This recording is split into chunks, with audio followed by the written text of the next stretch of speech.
अस्सलाम वालेकुम नाज़रीन, आप देख रहे हैं नया पाकिस्तान और मैं हूं शहजाद इकबाल। 14 मई को पंजाब में इलेक्शन होंगे या नहीं होंगे, इस हवाले से जो मुज़ाकरात हुकूमत और पाकिस्तान तहरीक इंसाफ के दरमियान जारी थे वो अब ख़त्म हो चुके हैं। कल शाह महमूद कुरैशी साहब ने अदालत के बाहर ये कहा है कि क्योंकि हुकूमत हठधर्मी दिखा रही है, उनकी अना का मसला है, उनके साथ हम बैठ के मजीद बात नहीं कर सकते। जबकि हुकूमत का ये कहना है कि 2-3 बड़े अहम इशूज़ पर हम एक पेज पर आ चुके हैं और हम मजीद बात करना चाहते हैं ताकि आगे भी मामलात पर इत्तेफाक हो सके। हुकूमत का ये मौक़िफ़ है कि पाकिस्तान तहरीक इंसाफ और हुकूमत इस बात पर एक पेज पे है कि एक दिन एक वक्त में इलेक्शन होंगे और तमाम चाहे वफाक हो या सूबे हो वहाँ पे केयर टेकर सेटअप होगा। सिर्फ जो तारीख है कि इलेक्शन कब करवाए जाए पूरे मुल्क में, उस पर इत्तेफाक नहीं हुआ है। लेकिन उनका ये कहना है कि अगर मुज़ाकरात मज़ीद हुए तो इस पर भी इत्तेफाक हो सकता है। जबकि सुप्रीम कोर्ट ने यह वाज़ेह किया है कि 14 मई को पंजाब में इलेक्शन का उनका जो फैसला है वो इन फील्ड है। लेकिन अहम सवाल ये है कि 14 तारीख को इलेक्शन होते हुए नज़र होते नहीं आ रहे, तो क्या सुप्रीम कोर्ट अपने फैसले पर अमल दरामद करवा सकेगा या नहीं।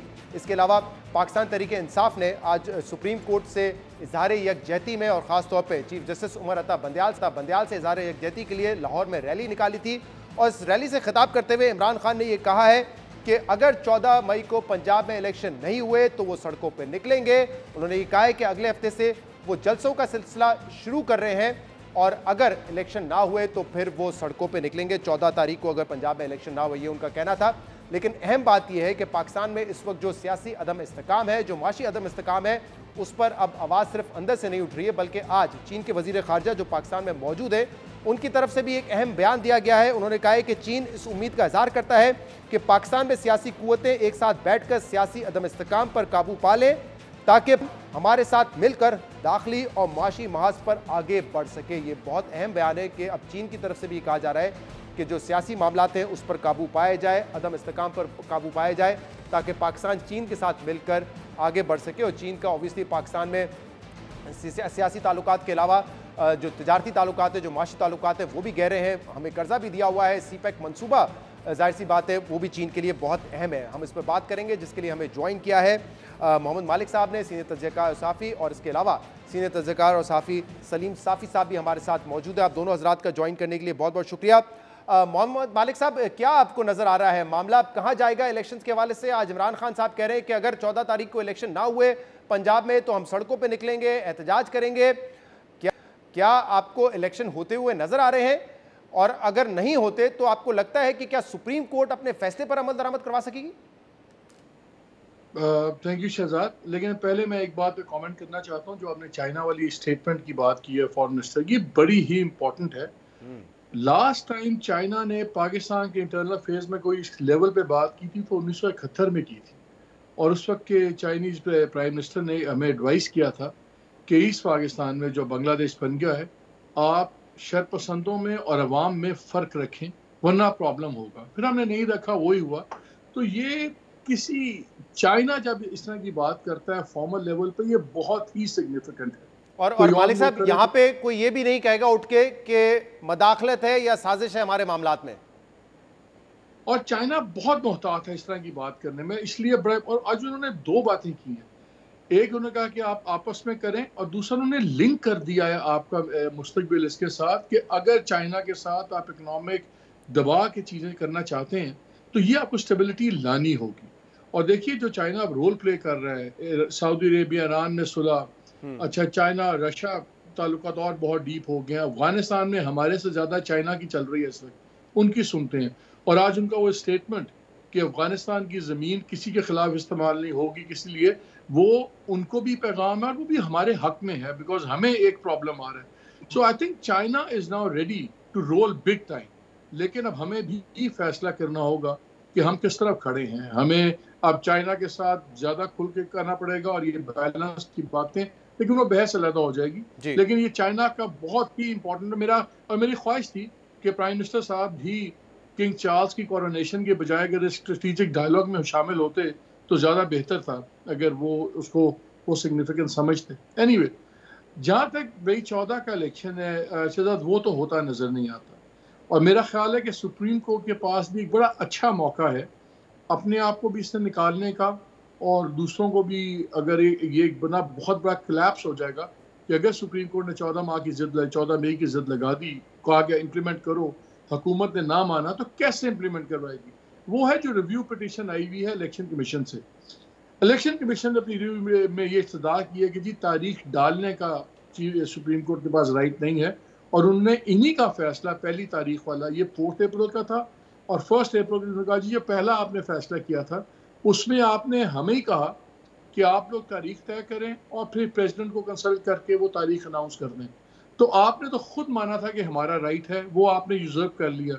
ये एक डी एस्केलेशन होगी, ये रिट्रीट नहीं होगी सुप्रीम कोर्ट की, किसी की शिकस्त नहीं होगी, क्योंकि अगर सुप्रीम कोर्ट का हुक्म दोबारा आ जाता है, और आपने देखा गवर्नमेंट ने इस्तदा की कि खुदा का वास्ता अभी कोई ना करें, हम बातचीत करेंगे। हाँ। बातचीत में मतलब आपको पता है गवर्नमेंट, मालिक साहब आप ये कह रहे हैं इलेक्शन कमीशन ऑफ पाकिस्तान की जो रिव्यू पिटीशन है उसको एक्सेप्ट करते हुए सुप्रीम कोर्ट ये मान ले उनकी बात कि तारीख देने का इख्तियार सुप्रीम कोर्ट के पास नहीं है।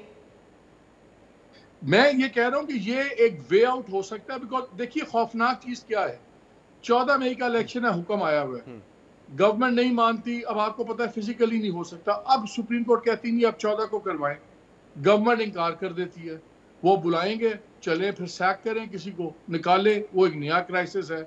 अगर वो उनको बुलाने से बुलाते हैं वो नहीं आते, वो फौज को बुलाएंगे, फौज नहीं आएगी, एक के बाद इतना ज्यादा एक खिचड़ी पक जाएगी। आई थिंक सुप्रीम कोर्ट ही इसको रिजॉल्व कर सकती है इस वक्त। देखिए गवर्नमेंट इंटरेस्टेड नहीं है इलेक्शन करवाने में, ये आपको पता है, मुझे पता है, डायलॉग डिकोस रहा था। इमरान खान साहब की मजबूरी है, वो पीछे नहीं हट सकते।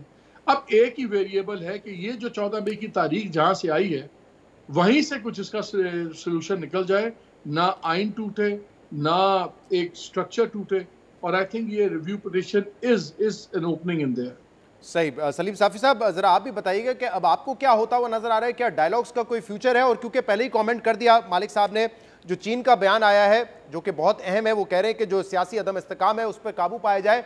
आमतौर पे कोई भी मुल्क ऐसा बयान दे किसी मुल्क के हवाले से तो फौरी से स्टेटमेंट आ जाता है कि आप हमारे अंदरूनी मामलात में मदाखलत ना करें, लेकिन जाहिर सी बात है पाकिस्तान के बड़े अच्छे सिफारती सियासी और माशी ताल्लुकात हैं चीन के साथ, तो ऐसा बयान तो हम देंगे नहीं, तो उसको एक एडवाइस के तौर पर ही हमें लेना चाहिए। लेकिन क्या इस एडवाइस से भी कोई फर्क पड़ेगा? क्योंकि वैसे तो ये पैगाम सबके लिए है, लेकिन जाहिर सी बात है जो फ्रंट सीट पे, जो ड्राइविंग सीट पे, वो तो हुकूमत है इस वक्त। नहीं शहजाद, एक तो ये मुदाखलत के जुम्रे में इसलिए नहीं आता कि मुदाखलत तब होती है कि जब आप किसी फरीक के हक में या खिलाफ बयान देते हैं, जिस तरह इन दिनों अमरीका की तरफ से एक फरीक के हक में बयानात आते हैं। अब मसलन आज वो दिन है कि जब एहसन इकबाल साहब को गोली का निशाना बनाया गया था और अल्लाह ने उनको बचा लिया था, और उस वक्त उनके खिलाफ मजहबी कार्ड इस्तेमाल किया गया था, लेकिन उस वक्त अमेरिका की तरफ से कोई ऐसी चीज़ नहीं आई थी। लेकिन अब अमेरिका जो है हमारे अंदरूनी मामलात में मुदाखलत करके इस तरह के बयान देता है कि जी फलां के खिलाफ मजहबी कार्ड इस्तेमाल हो रहा है, फलां के खिलाफ ये हो रहा है। तो चीन के पाकिस्तान के खैरखा होने पे पाकिस्तान में इजमा की कैफियत है, और उन्होंने किसी का नाम नहीं लिया, किसी का फेवर नहीं किया, किसी इदारे की तरफ इशारा नहीं किया, एक खैरखा की तरह उन्होंने सियासी इस्तेहकाम की तरह के लिए कोशिश पर जोर दिया है। और चीन की ज़रूरत भी है और चीन भुगत भी रहा है। पहली बात तो ये है कि सीपेक के साथ पिछले सालों में जो कुछ हुआ, हमारे लिए अपनी जगह पे सीपेक अहम है, लेकिन चीन ने उससे अपनी बहुत सारी स्ट्रेटेजिक मकासद भी वाबस्ता की थी।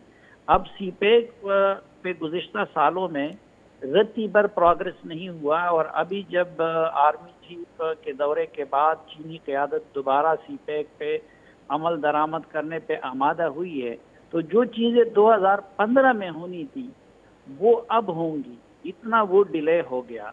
और जाहिर बात है कि उसके लिए चीन भी चाहता है कि पाकिस्तान के अंदर सियासी इस्तेहकाम हो, तो उन्होंने एक मशवरा दिया है, लेकिन ये नहीं कहा है कि भाई ये कर ले या वो कर ले, या फलां को ये करना चाहिए और फलां को ये नहीं करना चाहिए। जी सही। लेकिन सलीम साफी साहब आप बताएं ना, ये मामलात कैसे आगे बढ़ेंगे? क्या आपको लगता है कि अभी भी मुज़ाकरात की कोई गुंजाइश बाकी है? क्योंकि कल शाह महमूद कुरैशी ने कहा कि हम मुज़ाकरात से पीछे हट चुके हैं, साद रफीक साहब ने इशारा दिया कि अभी हम मुज़ाकरात के लिए तैयार हैं, और शायद एक आध पॉइंट पे ही बात होनी है कि तारीख क्या होगी उस पर हम बैठ सकते हैं। देखिए असल में बदकिस्मती ये रही है कि वैसे तो सब जमातों की ये रविश रही है, लेकिन खुसूसन PTI ने और इमरान खान साहब ने इस दौरान इदारों को अपने लिए इस्तेमाल किया। और फिर बदकिस्मती ये रही कि जो भी उनके साथ गया तो वो इज्जत से नहीं रहा। वो जनरल बाजवा हो, वो फौज हो, वो जुडिशरी के कुछ एलिमेंट हो, वो कुछ और हो। अभी भी जो इलेक्शन के हवाले से बड़ा बेलचक रवैया इख्तियार किया था पीटीआई वालों ने या शाह महमूद कुरैशी वगैरह ने, तो वो उन्होंने सुप्रीम कोर्ट का ये जो 3 रुकनी बेंच है उनके डिसीजन से शह पा के उन्होंने कहा, इसलिए सख्त रवैया अपनाया हुआ था। लेकिन अब जाहिर बात है कि वक्त ने जस्टिस अतर अल्लाह के डिसीजन को और उन लोगों के डिसीजन को दुरुस्त साबित किया कि जिन्होंने एडवाइस किया था कि एक तो हमें पॉलिटिकल मैटर्स में अपने आप को इंडल्ज नहीं करना चाहिए, और दूसरा उस वक्त लाहौर हाई कोर्ट का फैसला 90 डेज में इलेक्शन कराने का था। और जस्टिस अतर अल्लाह वगैरह ये कह रहे थे कि अगर सुप्रीम कोर्ट यहाँ पे मुदाखलत करेगी तो वो सबसे मैं ये सवाल मालिक साहब से भी पूछना चाहता हूँ, पहले आपसे पूछ लेता हूँ, जरा रहनुमाई कीजिए क्योंकि हर कोई ये सवाल कर रहा होता है कि आगे होगा क्या। तो आपको क्या नजर आ रहा है कि मामला इसी तरह चलते रहेंगे, सुप्रीम कोर्ट समाअत करेगा लेकिन कोई हुकूमत के खिलाफ एक्शन नहीं लेगा, इमरान खान साहब रैली निकालेंगे, जलसे करेंगे और अक्टूबर आ जाएगा और अक्टूबर में आम इंतखाबात हो जाएंगे और उसी में पंजाब का इंतखाबात भी होगा, क्या ये होगा या कुछ इसके अलावा आप देख रहे हैं कि सुप्रीम कोर्ट कोई एक्शन ले ले हुकूमत के खिलाफ या कुछ और हो जाए? मेरे ख्याल में तो अगर कोई सेनेटरी प्रिवेल कर जाए और सिर्फ जलसे जलूसों का मामला हो, जलसे जलूसों से इमरान खान खुद कुछ नहीं कर सकते। जब इमरान खान साहब इक़्तिदार में थे तो पूरे दौर में मौलाना फजल रहमान साहब और ये लोग जलसे जलूस करते रहे। असल मामला हुकूमत और सुप्रीम कोर्ट के माबैन है। अगर इनमें से कोई फरीक ड्रास्टिक और गैर मामूली डिसीजन नहीं लेता और तो उस सूरत में मुझे लगता है कि वही अपने वक्त पे इंतखाबात हो जाएंगे और मुल्क भी इस्तेहकाम की तरफ चला जाएगा। और अब लगता यही है कि वक्त के साथ साथ, क्योंकि देखें हाई मॉरल ग्राउंड तो नहीं रहा ना, जो सुप्रीम कोर्ट ने भी डिसीजन इन 3 रुकनी बेंच ने दिया है वो तो 90 डेज का नहीं है, वो तो जमीनी हक़ाइक़ के मुताबिक था 14 मई का। सही। तो इसलिए अगर इतनी लचक दिखाई जा सकती है तो जिस तरह सिराजुल हक ने वहाँ पे मालिक साहब ने एक तजवीज़ दी है कि रिव्यू पिटिशन के जरिए सुप्रीम कोर्ट थोड़ा सा जो है वो इस मामले से पीछे हट सकती है। लेकिन मालिक साहब ये खबरें आ रही थी कि जो मुज़ाकरात हुए पीटीआई और गवर्नमेंट के दरमियान उसमें एक 30 जुलाई की डेट दी गई कि 30 जुलाई तक यानी कि 15 दिन पहले वक्त से हम असेंबलियां तहलील कर देंगे और फिर इलेक्शन हो जाएंगे। आपको क्या लगता है ये एक्सेप्ट कर लेना चाहिए था तहरीक इंसाफ को कि हाँ 30 जुलाई पे बात करके पेपर पे लिखवा के मोहर लगा लें ताकि कम से कम 30 जुलाई को तो असेंबलियां तहलील हो जाए, क्योंकि अब तो ये भी शक व शुबा है ना कि पता नहीं अक्टूबर से आगे ही ना खींच ले गई मामला। देखिए ग्राउंड रियलिटी क्या है, इमरान खान साहब कहते हैं कि इस गवर्नमेंट की कोई हैसियत नहीं है अगर इनके पीछे एस्टैब्लिशमेंट ना हो। इस्टेब्लिशमेंट में वो एक सिटिंग जनरल पे इल्ज़ाम लगाते हैं कि उन्होंने मुझे 2 दफ़ा कत्ल करवाने की कोशिश की और अभी भी और करवाएंगे। ये है ग्राउंड। वो ये भी कहते हैं कि मैं कोशिश कर रहा हूँ, इंस्टीट्यूशन मेरे से बात नहीं कर रहा। अब देखिए 3 हमारे पावर पिलर्स हैं पाकिस्तान में, एक अदलिया है, सुप्रीम कोर्ट है, एक पार्लियामान है और एक हमारी फौज है। अब उसमें से 2 एक साइड पे हुए हैं, एक साइड पे है, और जो एक साइड पे है जुडिशरी फॉर एग्जाम्पल, तो वो उसमें अंदर अपनी डिविजन्स हैं, तो उसके पास वो स्ट्रेंथ नहीं है कि वो कोई भी ऑर्डर तो कर देगी, इम्प्लीमेंट होगा। अगर एग्जीक्यूट नहीं होता तो उसका शायद बहुत ज्यादा नुकसान है, जिसको कहते हैं ना शहजाद आखिरी झाका भी उतर जाएगा। जैसे नज़ीर तारड़ साहब ने उस दिन एक प्रोग्राम में बात करते हुए, आई थिंक शामी साहब के शो में थे, तो उन्होंने कहा कि जी अगर वो फैसला आ गया तो क्या करेंगे। तो उन्होंने कहा जी कई जिन पे इम्प्लीमेंट नहीं हुआ, कालाबाग भी था, वो भी था। हालांकि ये फैसले की नौयत बहुत मुख्तलिफ है, लेकिन मैं बात कर रहा हूँ रवैये की। अच्छा, प्राइम मिनिस्टर असेंबली में खड़े होकर कह चुके हैं मैं 1000 दफा जी डिस्क्वालीफाई होने पे तैयार हूँ। तो एस्केलेशन को आप और जब बढ़ाएंगे तो अल्टीमेटली क्या होगा, टोटल ब्रेकडाउन ऑफ ऑर्डर होगा। टोटल ब्रेकडाउन ऑफ ऑर्डर होगा तो क्या होगा। देखिए आज उन्होंने क्या कहा है चाइनीज मिनिस्टर ने, उन्होंने कहा तमाम सियासी अनासर मिलके इसको एक चीज को करवाएं, ये आपकी इकोनॉमी के लिए, हमारे रिलेशन के लिए, हर चीज के लिए इंपॉर्टेंट है। सही। वो भी एक कॉल दे रहे हैं कि भाई सियासी एलिमेंट्स के पास आखिरी मौका है। आई थिंक हर एक को थोड़ा पीछे हटना पड़ेगा, लेकिन कुछ इम्कान नजर नहीं आ रहा। सुप्रीम कोर्ट का इस वक्त फोर्सफुल ऑर्डर करना कि अगर ये ना हुआ तो ये होगा। मेरा ख्याल है बिगाड़ में तेजी कर देगा, शायद सोल्यूशन ना दे सके। बहुत बहुत शुक्रिया सलीम साफ़ी साहब और मोहम्मद मालिक साहब हमारे साथ मौजूद थे। एक फिर इसके बाद एहसन इकबाल साहब हमारे साथ मौजूद होंगे, उनसे भी पूछेंगे आज चीन की तरफ से जो बयान आया है वो इसको कैसा देखते हैं और क्या अभी भी इस बात का इम्कान है कि सियासी क़ुव्वत साथ बैठ के मामला को हल करें। एक ब्रेक के बाद आपके सामने हाजिर होते हैं।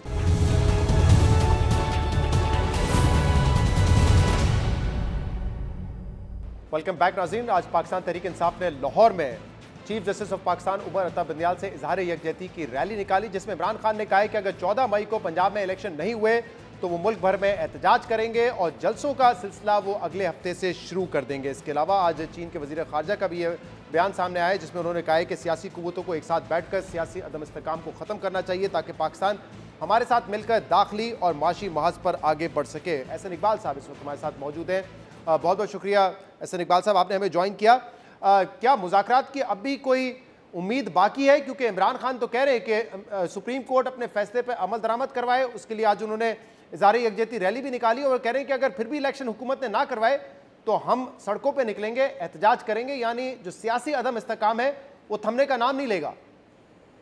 देखिए, सबसे पहले तो मैं ये कहना चाहूँगा कि ये बात नहायत काबिल गौर है कि जब भी पाकिस्तान और चीन के ताल्लुकात किसी एक अहम मोड़ पे पहुँचते हैं तो इमरान खान साहब कोई एक एहतजाजी प्रोग्राम का ऐलान कर देते हैं। जैसा कि माजी में चीन के सदर का जब दौरा था उस मौके पर भी इन्होंने उसको सेबोटाज किया, और अब जब चीनी वजीर खारजा ने आज पाकिस्तान आना था तो इन्होंने ख़ास तौर पे हफ्ते के रोज़ एहतजाजी कॉल देकर ये पैगाम दुनिया में देने की कोशिश की कि पाकिस्तान एक अदम इस्तेकाम का शिकार है। और इससे पहले भी आपने देखा कि IMF के साथ जो मुआहदा था उसके ऊपर कितना गैर जिम्मेदाराना तर्ज अमल अपनाया गया और उन्होंने पूरी कोशिश की कि IMF के साथ भी पाकिस्तान का मुआहदा ख़राब हो। इससे पहले जब चीन के दौरे पर वज़ीर आज़म पाकिस्तान जाने वाले थे गुज़श्ता साल, तो उससे पहले भी इन्होंने इसी तरह की लॉन्ग मार्च की कॉल दे दी थी।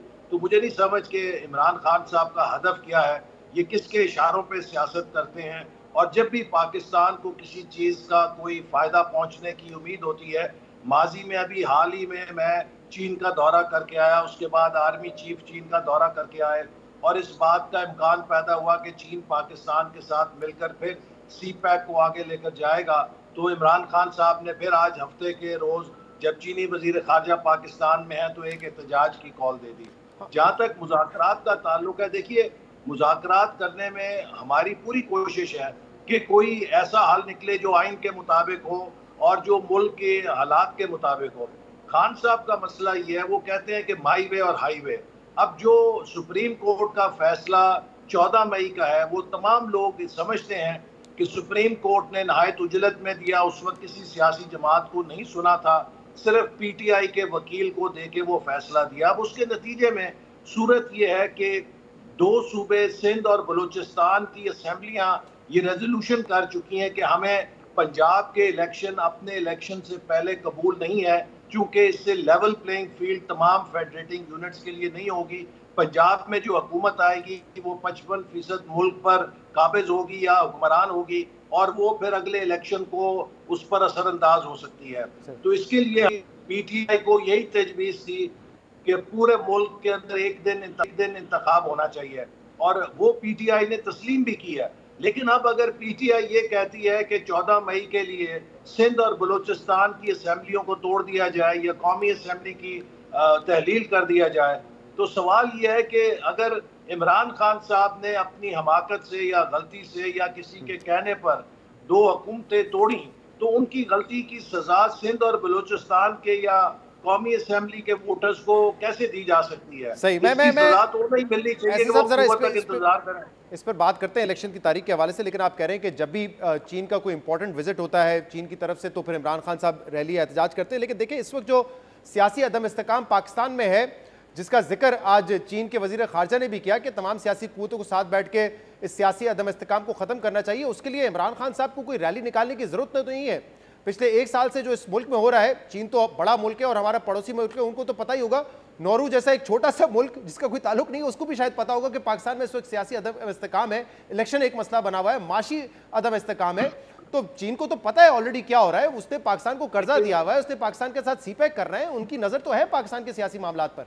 देखिए, ये सारा जो बहरान पैदा हुआ है 1 साल से, चीन को ये भी पता है कि किसने सीपैक को सबोटाज किया, किसने 2018 में हुकूमत में आकर चीन के ऊपर इल्जामात लगाए कि सीपैक के मंसूबों के अंदर करप्शन हुई है। उनको ये भी मालूम है कि किस हुकूमत के वजीर ने ये कहा कि चीन ने पाकिस्तान को महंगे कर्जे दे दिए हैं, और किसने हुकूमत के मुशीर ने कहा कि सीपैक पाकिस्तान के मफाद में नहीं है। तो चीन को ये सारा कुछ मालूम है, लेकिन सवाल ये है कि अगर पिछले 1 साल से मुल्क के अंदर अदम इस्तेहकाम है तो उसका मूजिब कौन है? उसका लेकिन एहसन साहब देखें, अब चीन का बयान तो किसी एक सियासी जमात के लिए नहीं है, तौर पे वजारत उज़्मा के ओहदे से निकाला गया है जी एहसन साहब। लेकिन एहसन साहब देखें ना, चीन का बयान बड़ा अहम है, कोई मुल्क दूसरे मुल्क को ऐसे मशवरे नहीं दे रहा होता, लेकिन ऑब्वियसली हमारी दोस्ती भी है, उनका इंटरेस्ट भी है पाकिस्तान के हवाले से, तो किसी एक सियासी जमात को, किसी एक इदारे को नहीं कह रहे, वो सियासी जमातों को साथ बैठने का कह रहे हैं। और आप क्योंकि हुकूमत में है, ड्राइविंग सीट पर है, तो जिम्मेदारी तो आपकी बनती है इसमें।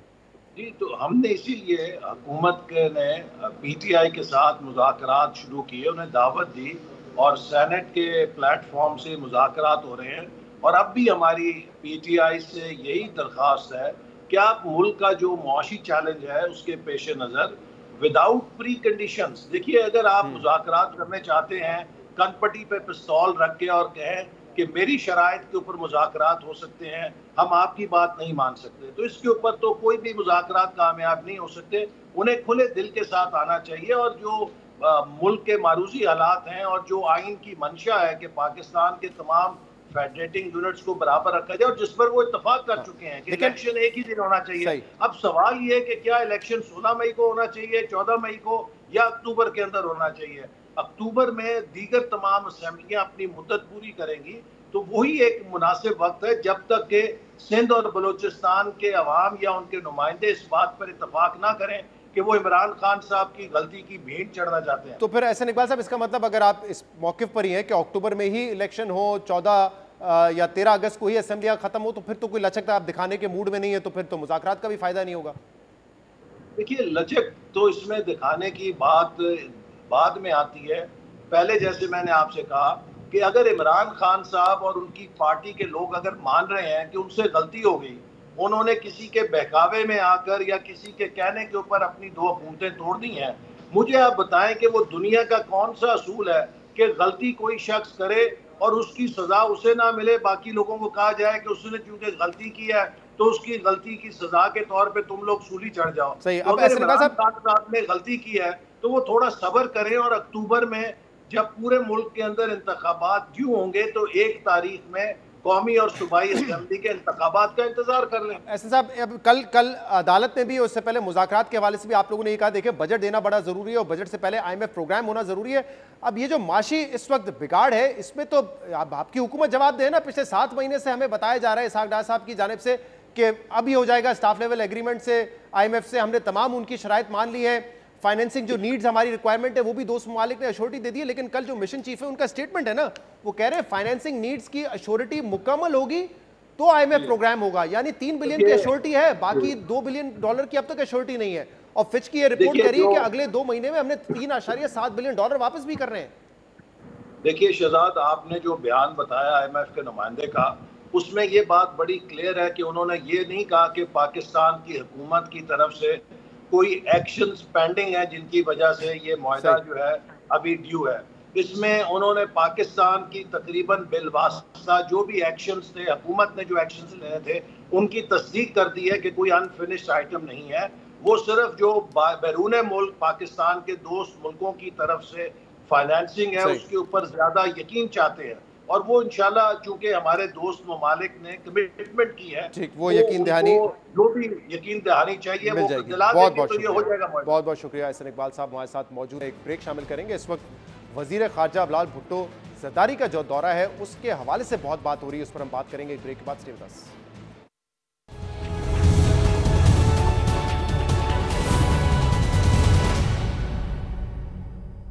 Welcome back. वजीर खारजा बिलाल भुट्टो ज़रदारी के दौरे भारत को लेकर आलमी मीडिया में तो इस बात का चर्चा है कि क्या पाकिस्तानी वजीर खारजा के दौरे से 2 तरफा ताल्लुकात में बर्फ पिघलने में मदद मिलेगी, या भारतीय वजीर खारजा ने इल्जामात लगाकर ताल्लुकात की बहाली का एक सुनहरा मौका गंवा दिया है। मगर पाकिस्तान में इस अहम सिफारती मामले को लेकर फिर वही हो रहा है जो हमेशा होता आया है, यानी सियासत। बिलावल भुट्टो के दौरे भारत पर उनके सियासी मुखालफिन ये तनकीद कर रहे हैं कि उन्हें भारत नहीं जाना चाहिए था। ऑपोजिशन जमातें भारतीय वजीर खारजा के इंतहा पसंदाना रवैये और सख्त गुफ्तगू पर अपनी ही हुकूमत पर तनकीद कर रहे हैं, जबकि हुकूमत ऑपोजिशन के इस रवैये पर अफसोस का इजहार कर रही है। लेकिन आज की यही हुकूमती जमातें माजी में खुद अहम सिफारती मामलात पर सियासत करते रहे हैं, और ये एक ऐसा मामला है जिसकी नज़ाकत और ज़मीनी हकीकत का एहसास तो सबको है, मगर इससे सीखने को कोई तैयार नहीं है। अहम बात यह है कि शंघाई ताउन तंजीम खित्ते के ममालिक के दरमियान माशी, तजारती और दिफाई ताउन बढ़ाने की एक अहम तंजीम है, जिसकी चीन ने 2001 में बुनियाद रखी थी। और इस तंजीम में खुसूसी तौर पर चीन और रूस समेत वो ममालिक शामिल हैं जिनसे पाकिस्तान अपने कौमी मफाद में माशी ताल्लुकात में बेहतरी चाहता है। पाकिस्तान और भारत को 2017 में इस तंजीम की रुकनियत दी गई, इसलिए भारत इस तंजीम का उतना ही बराबर का रुकन है जितना पाकिस्तान है। इसलिए इस बात में कोई मंतक नहीं है कि पाकिस्तान को सिर्फ इस वजह से खित्ते की इस अहम तंजीम के इजलास में शिरकत नहीं करनी चाहिए थी क्योंकि इसका मेज़बान भारत है।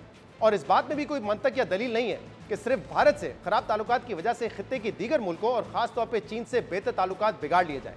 मगर इसके बावजूद वजीर खारजा बिलावल भुट्टो जरदारी के भारत जाने पर यहाँ ये मामला सियासी बहस का मौजू बना हुआ है और पाकिस्तान तहरीक इंसाफ इस दौरे को पाकिस्तान की रुसवाई करार दे रही है। अहम बात यह कि कुछ रोज पहले साबिक वजीर खारजा शाह महमूद कुरैशी ने तो इस दौरे को मामूल का अमल करार देते हुए कहा था कि बिलावल को SCO इजलास के लिए भारत जाने में कोई हर्ज नहीं है। मगर शाह महमूद कुरैशी के अलावा इमरान खान समेत दीगर पार्टी रहनुमाओं ने इस दौरे पर तनकीद की है। चेयरमैन पाकिस्तान तहरीक इंसाफ इमरान खान ने कल इस हवाले से एक सेमिनार में कहा कि बिलावल भुट्टो ने भारत जाकर पाकिस्तान की बेइज्जती करवाई है। शीरी मजारी ने भी तनकीद करते हुए कहा कि भारतीय वजीर खारजा ने बिलावल से ना हाथ मिलाया और ना ही दो तरफा मुलाकात की। जबकि आज पाकिस्तान तहरीक इंसाफ के सीनियर रहनुमा असद उमर ने कहा है कि बिलावल भुट्टो जरदारी भारत से सिवाय जिल्लत के और क्या लाए हैं। बिलावल जो है वो इंडिया से भारत से सिवाय जिल्लत कमाने के बगैर अलावा और क्या लेकर आए। वहाँ पर जहाँ पर कश्मीर के हकूक़ को इतनी बुरी तरीके से पामाल किया हो, आईनी तरमीम की भी हो, मुसलमानों की ज़िंदगी मुश्किल की भी हो, पाकिस्तान में दहशत गर्दी करवा रहे हो, बग़ैर भारत के कोई कंसेशन किए हुए, कोई हाथ बढ़ाए हुए वहाँ पर पहुँच गए। और वहाँ पहुँचने के बाद भी भारत ने हाथ बढ़ाने से इनकार कर दिया, हाथ मिलाने से इनकार कर दिया। ये उनको नमस्ते करके वापस आ गए।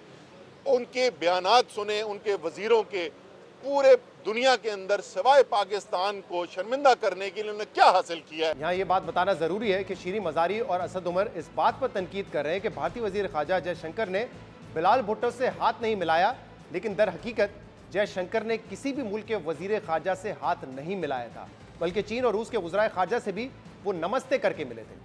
हमारे सियासतदानों को ये भी सोचना चाहिए कि अगर भारतीय वजीर खारजा पाकिस्तान मुखालिफ बात करते हैं, अपनी इंतहा पसंदाना सोच का इजहार करते हैं, तो इस पर तनकीद भारतीय वजीर खारजा पर होनी चाहिए, ना कि पाकिस्तानी वजीर खारजा पर। अहम बात यह भी है कि गोवा में किसी भारतीय तंजीम की नहीं बल्कि खित्ते की एक अहम तंजीम की कॉन्फ्रेंस थी, जिसमें चीन और रूस शामिल है, जिनसे पाकिस्तान बेहतर माशी, सिफारती और सियासी ताल्लुकात चाहता है। पाकिस्तान तहरीक इंसाफ तो इस दौरे पर तनकीद कर रही है, मगर पाक भारत सिफारती मामले पर गहरी नज़र रखने वाले मुतअद्दिद गैर मुल्की और पाकिस्तानी सिफारतकार और तज्जियाकार इससे इत्तेफाक नहीं करते। अमरीकी इदारे विल्सन सेंटर के साउथ एशिया इंस्टीट्यूट के डायरेक्टर माइकल कुगरमैन का कहना है कि वजीर खारजा बिलावल भुट्टो के दौरे भारत पर बहुत तनकीद हो रही है, मगर ऐसा लगता है कि इस दौरे से बिलावल ने वो मकासद हासिल कर लिए जो इस्लामाबाद चाहता था, जिसमें SCO मुज़ाकरात शमूलियत, SCO ममालिक से साइडलाइंस पर अलहदा मुलाकातें और सह फरीकी मुलाकातें शामिल हैं।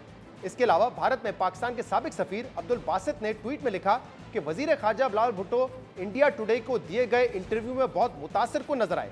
कश्मीर पर उनका मौक़िफ़ शानदार था। खुशी हुई कि बिलावल ने कुलभूषण यादव और समझौता एक्सप्रेस साने का भी जिक्र किया।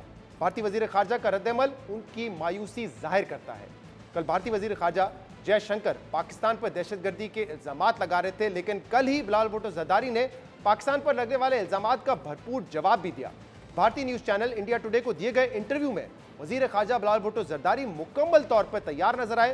बिलावल भुट्टो ने बगैर जज़्बे, मंतक और हकायक के साथ पाकिस्तान का मौक़िफ़ दिया और उसका दिफा किया, जिस पर उल्टा भारतीय एंकर जज्बाती हो गए।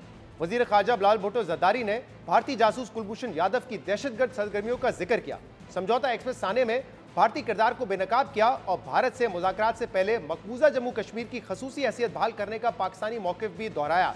मगर फिर भी यहाँ वज़ीर ख़ारजा के इस दौरे को तनकीद का निशाना बनाया जा रहा है, जिसमें वज़ीर आज़म शहबाज शरीफ ने आज अपने रद्दअमल में कहा कि SCO इजलास में पाकिस्तान की शिरकत पर पाकिस्तान तहरीक-ए-इंसाफ की जानिब से तनाज़ा खड़ा करने की कोशिश इंतहाई परेशान कुन बात है। इमरान नियाज़ी को पहले भी खारजा पॉलिसी के मफादात को नुकसान पहुँचाने में कोई आर नहीं हुई। जब इमरान खान इक़्तिदार में थे तो उन्होंने यही किया। पाकिस्तान तहरीक-ए-इंसाफ के लिए हर चीज़ खेल है। वज़ीर आज़म शहबाज शरीफ आज पाकिस्तान तहरीक-ए-इंसाफ के रवैये पर अफसोस का इजहार कर रहे हैं। मगर अफसोस की बात यह है कि यह हमारी बदकिस्मती है कि जब सियासी जमातें अपोजिशन में होती हैं तो अवामी मकबूलियत की खातिर मकबूल और जंगजू पॉलिसी अपनाती हैं, मुखालफिन पर गद्दारी और मुल्क की मफादात को नुकसान पहुँचाने के इल्ज़ामात लगाती हैं और अपने इस बयानी से वो अवाम की ऐसी जहन साजी करते हैं कि यही सियासी जमातें जब हुकूमत में आती हैं तो अपने ही बयानी में फंस जाने की वजह से मुल्क की मफादात में फैसले करना उनके लिए मुश्किल हो जाता है। और अगर आज शहबाज शरीफ सिफारती मामलात को सियासत के नज़र करने पर तनकीद कर रहे हैं तो ये तनकीद उनकी दुरुस्त है। लेकिन इसी तरह जब नून लीग और पाकिस्तान पीपल्स पार्टी अपोजिशन में थे तो अहम सिफारती और बैनुल-अक़वामी मामलात पर वो भी सियासत करते थे। और ख़ास तौर पर बिलावल भुट्टो ज़रदारी की तो पिछले 8-10 साल में भारत के हवाले से बहुत ही ज़्यादा हॉकिश पॉलिसी रही है। चाहे वज़ीर आज़म नवाज शरीफ हो या इमरान खान हो, बिलावल भुट्टो ज़रदारी कभी नवाज शरीफ को मोदी का यार करार देते थे तो कभी इमरान खान पर भारत नवाजी के इल्ज़ामात लगाते थे। मियां साहब, आपने तो कश्मीर और कश्मीरियों के लिए एक टक्के का काम नहीं किया, तो फिर मैं आपको मोदी का यार ना कहूं तो क्या कहूं? गिरती हुई दीवार को एक धक्का और दो, मोदी के यार को एक धक्का और। क्या हो रहा है कि वजीर आजम पाकिस्तान के मिलों से रो के एजेंट्स निकल रहे हैं। इसके अलावा जब पाकिस्तान तहरीक-ए-इंसाफ हुकूमत ने आलमी अदालत इंसाफ की रूलिंग पर भारतीय जासूस कुलभूषण यादव को अपील का हक देने से मुतल्लिक कानून साजी की तो उस वक्त नून लीग और पाकिस्तान पीपल्स पार्टी की जानिब से पार्लियामेंट में खड़े होकर मोदी का जो यार है गद्दार है के नारे लगाए गए। वजीर ख़ारजा बिलावल भुट्टो ज़रदारी ने खुद असेंबली में खड़े होकर उस अमल को कुलभूषण यादव को NRO देने करार दिया। इसके अलावा मौजूदा इत्तेहादी हुकूमत भी अब भारत की मनफी रवैये और सद लहजे का सामना कर रही है। मगर अहम बात यह है कि जब इसी इंतहा पसंदाना सोच की वजह से भारतीय वज़ीर आज़म नरेंद्र मोदी साबिक वज़ीर आज़म इमरान खान के फ़ोन का जवाब नहीं देते थे तो उस वक्त की अपोजिशन ये एहसास करने के बजाय कि भारत का ये रवैया किसी की ज़ात या किसी शख्स की वजह से नहीं है बल्कि अपने इंतहा पसंदाना पॉलिसी का नतीजा है, तो उस वक्त साबिक वज़ीर आज़म इमरान खान को ताना दिए जाते थे कि ये कैसा वज़ीर आज़म है जिसका मोदी फ़ोन नहीं उठाता। ये वही मोदी है ना जो इमरान खान का फोन नहीं सुन रहा था। वोट चोरी करके तुम इक़्तिदार में आए हो, इसीलिए तुम्हें दुनिया का कोई वज़ीर आज़म नहीं मानता, तुम्हें कोई दुनिया का मुल्क इज्जत देने को तैयार नहीं है। मेरे भाइयों, फोन क्यों नहीं सुना जाता? लोग आपसे बात क्यों नहीं करते? दुनिया आपको क्यों नहीं मानती? इसलिए नहीं मानती कि तुम चोर दरवाजे से हुकूमत में आए हो। इसके अलावा पुलवामा वाक़े के बाद भारत की बालाकोट पर कार्रवाई के जवाब में पाकिस्तान ने फ़िज़ाई कार्रवाइयाँ की और एक जंगी तैयारा गिराकर भारतीय पायलट पर अभिनंदन को गिरफ्तार कर लिया था। तो उस वक्त की अपोजिशन सियासत से बाज नहीं रही, बल्कि नून लीग के सीनियर रहनुमा अय्याज सादिक ने असेंबली में खड़े होकर साबिक वज़ीर ख़ारजा शाह महमूद कुरैशी और साबिक आर्मी चीफ जनरल बाजवा का जिक्र करते हुए कहा कि उनके पैर काँप रहे थे कि अभिनंदन को जल्द वापस भेज दिया जाए। और अभिनंदन की क्या बात करते हैं? मुझे याद है शाह महमूद कुरैशी साहब उस मीटिंग में थे जिसमें प्राइम मिनिस्टर साहब ने आने से इनकार कर दिया और चीफ ऑफ आर्मी स्टाफ तशरीफ़ लाए। पैर कांप रहे थे, पसीने माथे पे थे और हमसे शाह महमूद साहब ने कहा, फॉरेन मिनिस्टर साहब ने, कि खुदा का वास्ता है अब इसको वापस जाने दें, चूँकि 9 बजे रात को हिंदुस्तान पाकिस्तान पे अटैक कर रहा है। वो कोई हिंदुस्तान ने अटैक नहीं करना था, कुछ नहीं होना था, सिर्फ घुटने टेक के अभिनंदन को वापस भेजना था, जो इन्होंने किया। आपने देखा कि आज पाकिस्तान तहरीक इंसाफ वज़ीर ख़ारजा बिलावल भुट्टो ज़रदारी के दौरे पर तनकीद कर रही है, लेकिन जब पाकिस्तान तहरीक इंसाफ हुकूमत में थी तो उस वक्त पीपल्स पार्टी और नून लीग इमरान खान पर इंडिया पॉलिसीज़ को लेकर तनकीद किया करती थी। हम इस पूरे मामले पर मजीद बात करेंगे, जिसके लिए हमें ज्वाइन किया सीनियर तजज़ियाकार मुशर्रफ ज़ैदी साहब ने। बहुत बहुत शुक्रिया मुशर्रफ ज़ैदी साहब, आपने हमें ज्वाइन किया। जब वज़ीर ख़ारजा बिलावल भुट्टो जरदारी साहब का ट्रिप नहीं हुआ था तो उस वक्त भी ये सवाल उठ रहा था कि क्या उनको एससीओ के लिए जाना चाहिए, नहीं जाना चाहिए। अब जब वो कल गए वहाँ पे और बाद में हमने देखा जो भारतीय वजीर खारजा जयशंकर का एक सख्त बयान सामने आया, उनकी जो इंतहा पसंद सोच है उसका उन्होंने इजहार किया, तो उसके बाद फिर सवाल उठ रहे हैं कि पाकिस्तान को जाने का फ़ायदा क्या हुआ। बिलखसूस पाकिस्तान तहरीक इंसाफ का कहना है कि रुसवाई और जिल्लत के अलावा पाकिस्तान को कुछ नहीं मिला। तो आप क्या समझते हैं कि क्या बिलावल भुट्टो जरदारी साहब को इस विजिट पे जाना चाहिए था या नहीं जाना चाहिए था? पहले तो ये कि पीटीआई जो है अगर कह रही है कि जिल्लत और रुसवाई के सिवा कुछ नहीं मिला, तो ये तो अथॉरिटी पे हमें लेना चाहिए, क्योंकि जितनी जिल्लत और रुसवाई पीटीआई की हुकूमत के दौरान फॉरेन पॉलिसी के इश्यूज़ में पाकिस्तान की हुई, शायद पहले नहीं हुई थी। तो पहले तो ये कि अगर वो जिल्लत और रुसवाई की बात करते हैं, उनको पहचान है, तो शायद उसको हमें सीरियस लेना चाहिए, क्योंकि सऊदी अरब के साथ ताल्लुकात शाह महमूद कुरैशी साहब ने ख़राब किए। अफ़गानिस्तान में जो मामलात थे उसमें जो इमरान खान के अपने बयानात कि शैकल्स ऑफ स्लेवरी तोड़ दिए, तस्वीरें जो है वो ट्वीट की जा रही हैं कि साइगॉन की और वियतनाम की कि देखो अमेरिकनों के साथ कितना बुरा, फिर उसी अमेरिका के ऊपर जो है वीएनसी लगाया और फिर उसी अमेरिका के पीछे आपने देखा होगा पिछले दिनों के हाथ जोड़ के कैसे पीछे पीछे फिरा जा रहा है, लॉबिंग हो रही है। तो ये जिल्लत और रुसवाई का जो मामला है ये तो हम इसको अलग रख देते हैं। बिलावल भुट्टो जरदारी भी बिलावल भुट्टो जरदारी नहीं है, ख़ास तौर पे वो जब फॉरेन मिनिस्टर होते हैं, और उससे ज़्यादा जब वो फॉरेन मिनिस्टर कोई भी पाकिस्तान का हिंदुस्तान जाता है तो फिर वो फॉरेन मिनिस्टर किसी की पार्टी का नहीं रहता, किसी गवर्नमेंट का नहीं रहता, पाकिस्तान का नुमाइंदा होता है। पाकिस्तान की नुमाइंदगी उन्होंने की एससीओ मीटिंग पे।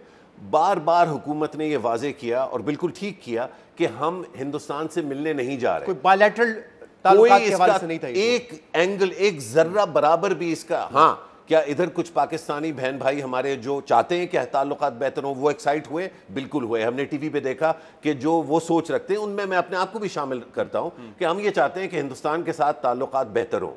तो उधर कुछ ज़्यादा लोग एक्साइट हुए, मैं थोड़ा कम एक्साइट हुआ, क्योंकि मुझे अच्छी तरह अंदाज़ा है कि दूसरे साइड पर किस नौइयत का घटियापन जो है वो इस वक्त हुकूमत के सबसे अव्वल तरीन जो दफातर और इदारे हैं वहाँ पे जो नौइयत है घटियापन की, अब वो सारी हदें पार कर चुकी है। और वो आपने देखा जो बयान जो है भारतीय वजीर खारजा का आया, उससे ये वाजे हो गया।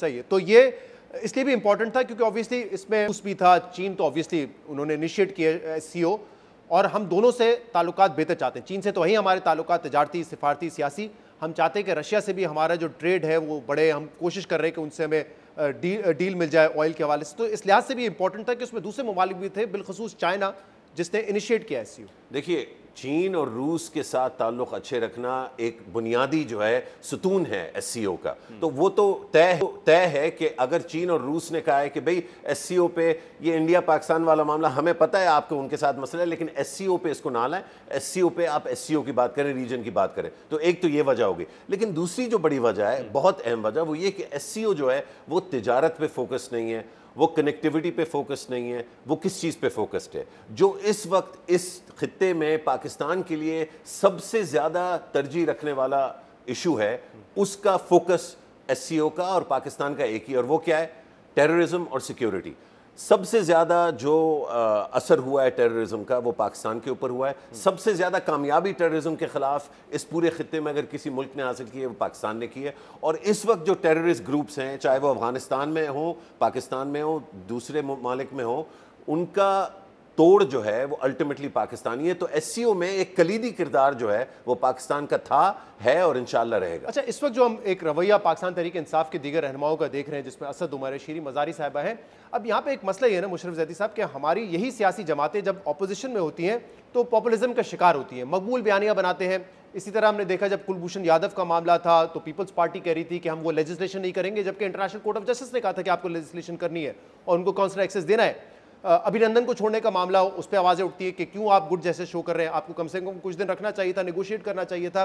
तो जब यही जमातें ऑपोजिशन में होती हैं, पॉपुलिज्म का बयानिया बनाती हैं, जैसे आज पीटीआई बना रही है, और जब ये हुकूमत में आ जाते हैं, वही पार्टीज हुकूमत में आती है, तो वो उस अपने ही बयानिए की होस्टेज बन जाती है, उसमें फंस जाती हैं कि अब हम क्या करें, क्योंकि अब अगर उसके खिलाफ आपको इकदाम उठाएंगे तो अब आपका वोटर आपसे सवाल करेगा कि आप ऑपोजिशन में तो कुछ और कहते थे। ये बड़ा मसला है हमारी सियासी पार्टीज का। लेकिन मेरा ख्याल है कि ये सियासत का पूरी दुनिया में ये हिस्सा है, इससे मैं इतना नहीं घबराता। मुझे जो घबराहट या जो तकलीफ होती है, परेशानी होती है, वो ये देख के होती है कि पाकिस्तान के अंदर जब पाकिस्तान का वज़ीर ख़ारजा यहाँ से जाए तो एक माकूल बयानी के साथ आप उसकी जो है तनकीद भी कर सकते हैं। आप फॉर एग्जांपल आप कह सकते हैं कि बिलावल भुट्टो जरदारी जो हैं वो जब गए तो उनको ज़्यादा सख्त बयान जो है वो लेना चाहिए था, लेकिन जो चीज़ इंडिया का मीडिया और इंडिया के जो हुक्मरान हैं जिस चीज़ पे वो चाहते हैं कि बात हो कि आप अपने वज़ीर आज़म को और अपनी मुल्क की जो पोजीशन है उसको आप जो है तहस नहस कर दें, और आप उसमें कल जो जयशंकर का बयान था उस पर तनकीद जयशंकर साहब पे होनी चाहिए थी, बजाय इसके कि आप अपने फॉरेन मिनिस्टर पे तनकीद करें। जी, और मैं नहीं समझता कि किसी जाविये से भी पाकिस्तान की कोई भी तजलील हुई है। मैं समझता हूँ बल्कि जो उनका रवैया था बिलावल भुट्टो जरदारी का वो इंतहाई काबिल तारीफ था। उन्होंने बजाय जज्बाती होने के, मतलब उनसे ज्यादा जज्बाती इस वक्त इस इंटरव्यू में मैं हुआ, उन्होंने फैक्ट्स के साथ बात की, उन्होंने बड़े वेल प्रिपेयर्ड थे और उन्होंने ये दिखाया जी कि इतना बड़ा मुल्क जो दावा करता है कि वो इतना बड़ा मुल्क है, उसका जो एक बहुत अहम लीडर है जो बहुत अच्छी सोच रखने वाला, यानी कि एक बहुत काबिल आदमी है जयशंकर जी जी, लेकिन पाकिस्तान का नाम जैसे ही आप उनके सामने पेश करते हैं तो उनको एक बीमारी की तरह जो है एक अटैक होता है उनको। एक डिप्लोमेट का अनडिप्लोमेटिक रवैया जो है लेकिन मैं आपको याद रहा था, मिसाल के तौर पे अयाज सादिक साहब ने पार्लियामेंट में कहा था जब अभिनंदन का मामला था, पुलवामा के बाद जो सारा इंसिडेंट हुआ, कि टांगे कांप रही थी शाह महमूद कुरैशी की, अवॉइड करना चाहिए इस तरह से, क्योंकि ऑब्वियसली वो भी फॉरेन मिनिस्टर थे उस वक्त। दोनों यहाँ पे भी मैं थोड़ा सा अपनी जो हमारी सियासी पार्टियां हैं उनको थोड़ा सा हमें समझना भी चाहिए।